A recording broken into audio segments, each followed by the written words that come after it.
Hello, lovely people. My name is Esther. Yes, it's a fake name because I don't want to be recognized. Even though I'd love for my dad and stepmother to be publicly shamed, I don't want the drama for myself.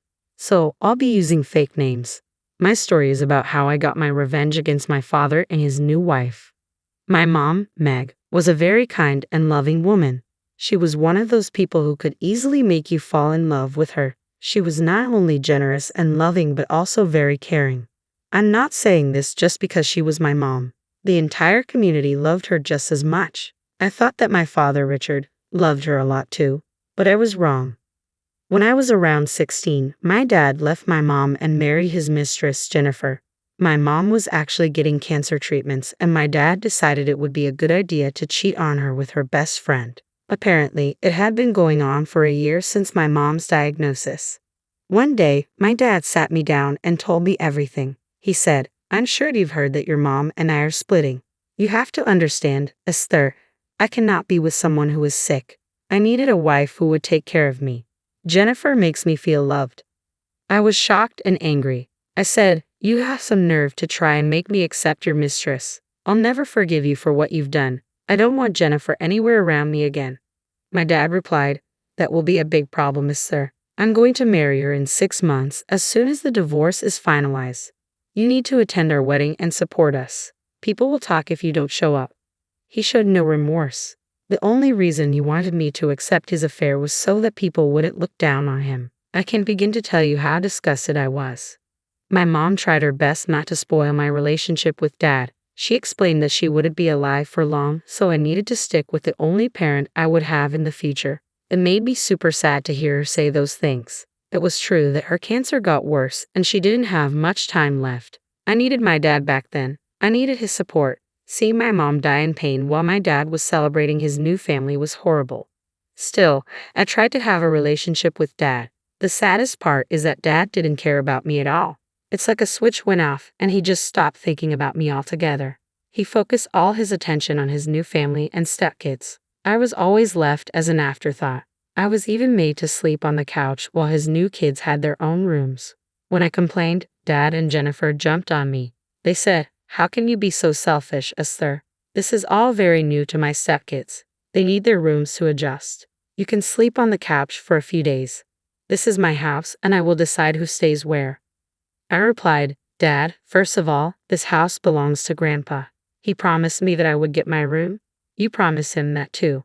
That's why he let you stay here." Dad responded, "Look how entitled you are. This house will be Richard's eventually, and then it will be your step-siblings' property. You need to stop complaining and try to be good to them." I said, "Why should I be good to them when all they have done is torment me? Dad, you know that your wife and stepkids hate me. Still, you want me to be the one to adjust. How can you do this? I'm not answerable to you, sir. In a few months, you'll be an adult and have to find your own place anyway. So what's the point of having a room? Stop being difficult and be nice to your new family." I was crushed by what Dad had said. It was clear he would kick me out once I turned 18, while his stepkids, who were well past 20, had their own rooms. The favoritism and double standards were heartbreaking for me. Things got worse when my mom died a few months before I turned 18. I was devastated, but Dad offered no support. It was Grandpa Peter who helped me with everything. He helped me arrange the funeral and started to be my guardian. He always said, "Your dad is an idiot, Esther. He has no idea how much he has wronged your mother. One day, he will realize and face the consequences of his actions." I have given up on him, Grandpa. He's busy with his new family now and plans to kick me out at 18. I don't even know what to think anymore. "Don't worry, Esther. As long as I am alive, I won't let you be without a guardian. You can depend on me for anything." So I went to Peter whenever I had a problem. My dad was busy with his new family and didn't have time for me. This new family didn't like Peter because he disapproved of their affair and marriage, so they never bothered with him. They only wanted his assets and were waiting for him to pass away. Naturally, we both felt isolated and depended on each other for support. As soon as I turned 18, my dad made it clear I wasn't his problem anymore. He and Jennifer went through all the details. "So who turned 18 today? Esther, from now on, you are on your own. As an adult, you need to manage your expenses. We won't let you live in this house for free. You even need to pay us rent and utilities or get a different place. You're hogging the couch anyway. Wow, you two did have it all planned out. What about your own kids, Jennifer? They are adults but still live with you. Don't compare my kids to yourself. They are different and more important. Now Richard needs to build a relationship with them. She's right, Esther. I need to concentrate on my new kids now. You will always be my daughter, but I have to prove my love to them. And just to be clear, I cannot pay for your college. Don't worry, Dad. I won't ask you for anything. Actually, Mom already had a college fund for me with her inheritance money. I can easily pay for all my semesters. I have myself enrolled in one, so I'll be leaving soon. I'll stay in the dorms. You won't have to worry about me anymore. I genuinely thought they would leave me alone after that. I just wanted to get away from them. But mentioning the inheritance was a huge mistake. Suddenly, Dad and Jennifer were saying how unfair it was for me to have so much money. Dad even tried to make me give them some. I told them they didn't deserve Mom's inheritance and that I needed it to pay for college. I thought that would do the trick. It didn't. One day, when I was visiting Dad for the holidays, I overheard a horrible conversation between him and Jennifer. Richard, the guests have been asking for a new car and some gadgets again. I don't know how to tell them we can't afford it. It's so unfair that Esther gets everything while your kids don't get what they want. If you don't do something about it, they will start to hate you. Don't worry, dear. I'll talk to Esther. I'll make her drop out of college. Then she'll be forced to give up the rest of her inheritance to us. That's a wonderful idea, Richard. Esther doesn't deserve so much money anyway. She needs to share it with her siblings as we do. You should talk to her. Don't worry, I will. Very soon we'll have the rest of her inheritance in our accounts. We can get our kids whatever they want. Hearing this made my heart hurt. I loved my dad despite what he had done, but what little love was left for him was now gone. I couldn't believe he could be so cruel. He wanted to destroy my career to help his new family. It made me sick to my stomach. After a while, I was burning with anger, so I decided to call my grandpa and hatch a plan. I wanted to get back at Dad and Jennifer. They had no idea who they were messing with. About 2 months later, Dad and Jennifer called me home. They sat me down and told me we needed to talk. I knew what he was going to say, but I wanted to hear them out. He said, Esther, there is something we need to talk about. I want you to drop out of college. You've got a lot of inheritance from your mom. It's very unfair that you get to go to college and spend so much money. You need to drop out and give us the money. I replied, Excuse me, why would I do that? And what do you even need the money for? You are not my real dad. Dad persisted, Now, Esther, you have step-siblings and a new family. It was extremely rude of you not to share your inheritance. We want to remedy that. If you drop out of college, you won't need the rest of the inheritance. You can give it to us so we can help your new siblings get the things they want. You need to stop being so selfish and think about them. They could use the money for much better things. Hearing this, I began laughing very loudly in front of him. Then I pulled some of my documents out of my bag and said, I had a feeling that you would ask me something like this with the way you have been replacing me with your new family. Thankfully for me, I was prepared for this day. They asked, So, you have already dropped out of college. Will you give the rest of your inheritance to us? I replied, You must be living on planet delusion, Dad. There is no way I am dropping out of college. You and your new family do not deserve my inheritance. How dare you say that to us? Me and my kids are also your family. We deserve whatever inheritance you get from others. Families share, so you need to give us the money right now. What family, Jennifer? You and your kids have never made me feel like family. My mom was betrayed by the two of you. You and Dad mean nothing to me, and neither do your kids. So, I will not be dropping out and giving you any money.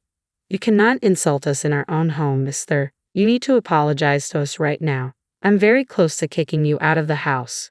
Don't test my patience. I'm glad you brought up the topic of kicking out people from the house. Well, I guess I have some surprises for you too. Here, why don't you read this? I gave them the papers and let them read what was written on it. Their faces went paler with every word they read. By the time they had stopped reading, both Dad and Jennifer were in disbelief. Dad started to shake from what he had read in the documents. Where did you get these documents? This can't be true. This is impossible. Yes, this is true, Dad. Grandpa has signed over the ownership of the house to me. He had this plan all along. When I told him about the way you and your new family are treating me, he put my name on the house. No, that's impossible. This house belongs to us, not you. Peter cannot give the house to you. Dad promised me the house ever since I was young. He cannot give it away to you. It should belong to me. I'll make him give the house to me. Yes, abandon his other grandkids. Peter can't abandon his son, his wife. Talking to Grandpa won't be of any help. The house has already been transferred to my name. It's not his property anymore. It's now mine, and you should not waste your time on Grandpa. You have worse things to worry about, Dad and Jennifer. What the hell do you mean, Esther? I don't like the way you're speaking to me. Well, in that case, I won't speak to you at all, Dad. Here, you can now take these documents and make sense of them yourself. Enjoy your lovely karma, guys. Bye. As I was leaving, I could see that my dad and Jennifer were reading the second document with great curiosity. This time, they looked absolutely shell-shocked and started to shout my name. By that time, I was already making my way out. I ran to my car, got in, and drove away before they could get hold of me. You must be wondering what was in the second document. Well, it was an eviction notice. I legally gave them a month to leave the house that now belongs to me. It was just the start of my revenge. I drove straight to my grandpa's house after serving Dad the eviction notice. I knew that Grandpa would be waiting for me. After I reached him, we would start our second step of the plan. When I got to Grandpa's house, I gave him the green signal. The eviction papers have been served, Grandpa. They know that the house belongs to me now. You can go ahead and do what you want. Good job, Esther. Now I'm going to call my friend, who is Richard's boss. I requested my friend to give my son the job because he was in financial debt. I thought he needed the money to pay child support and take care of you, and though that he had no intention of taking care of you. So, it's time to take the job back from him. Do you really want to do this, Grandpa? They might show up at your place and make a scene or beg for money. They can beg as much as they want, Esther. They won't get a penny out of me. That's a promise. I won't let them go for neglecting you. It's my responsibility to protect my granddaughter now. Grandpa became the best person in my life during that time. His love for me knew no bounds, and it truly showed me what a real family does. True to his words, Grandpa called his friend to get Dad fired. He also called his lawyer to talk about inheriting Dad. Around an hour or two after everything went down, Grandpa started receiving angry calls and texts from both Dad and Jennifer. At first, Grandpa ignored them, but then he decided to give Dad a piece of his mind. He picked up the call and said, "What the hell do you want, Richard? I think I have made it clear through my actions that I'll be of no help to you. Dad, you can't do this to me. You can't do this to your own son. What kind of a father are you? How can you destroy your own son's life? You keep forgetting something, Richard. I am being the same kind of father that you were to Esther. I'm not doing something out of the ordinary, Richard. I'm mirroring your actions. You tried to make Esther give up her inheritance and her studies. When she refused, you threatened to kick her out. I know everything, Richard. Don't teach me how to be a father. What I do with my daughter is none of your business. She has become a spoiled brat because of you. She doesn't respect me or my wife.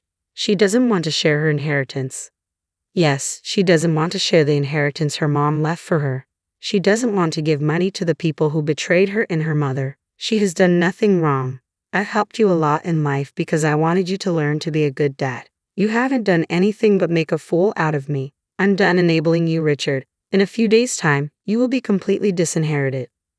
Grandpa said that and cut the call on Dad's face. It was glorious for me. Grandpa also looked like he had finally dealt with Dad like he should have done before. He requested me to stay with him for a few days until he sorts things out. He had a feeling that Dad and Jennifer would show up at my dorm and make a scene. He didn't want that to happen. My roommate informed me that my dad and stepmother did try to meet me at the dorm. When they didn't find me there, they came straight to Grandpa's. They demanded to know where I was and accused me of destroying the family. Dad, you can't stop me from parenting my own child. I am her father and her legal guardian. I have the right to see her when I want. I'm a full-grown adult, Dad. You made it very clear that since I turned 18, your responsibilities towards me have ended. Well, guess what? It also means that you no longer have any legal rights to punish me or take me with you. Listen to me, Richard. If you know what's best for you, you will take your wife and leave my house immediately. I have already made your life hell. Don't make me call the police on you too. Trust me, son. I won't hesitate even for a second. That was enough to make Dad leave me and Grandpa alone. Jennifer tried to cause a fuss, but Dad dragged her away. After this incident, there were a few days of radio silence from them. However, when their eviction date came near, the tears and begging restarted on their own. They came back to the house to beg us to let them stay. Apparently, they had no savings and no means to rent a place. Their kids refused to get jobs to help them out and also refused to move out, despite being well over 20. Grandpa and I didn't pay any attention to them. When the eviction period was over, Dad and his new family had to leave my home. Dad showed up at our doorstep with his bags. He said that Jennifer had decided to file for divorce since he couldn't provide for her anymore. Dad broke down in tears and begged us to give him another chance, but it was too late for him. I told him that I wanted nothing to do with him. The last I heard, Dad is currently crashing on a friend's couch and trying to find a new job. His last removal from the job didn't look good on his CV, so people were rejecting his application left and right. At this rate, he'll be forced to take a huge payout and work below his last designation. I have no idea where Jennifer and her kids are, but I know that she has filed for divorce. I guess she is on the lookout for her next victim. Meanwhile, Grandpa and I are still as close as ever and working hard at college. My current dream is to follow in the footsteps of my mom. Please wish me luck.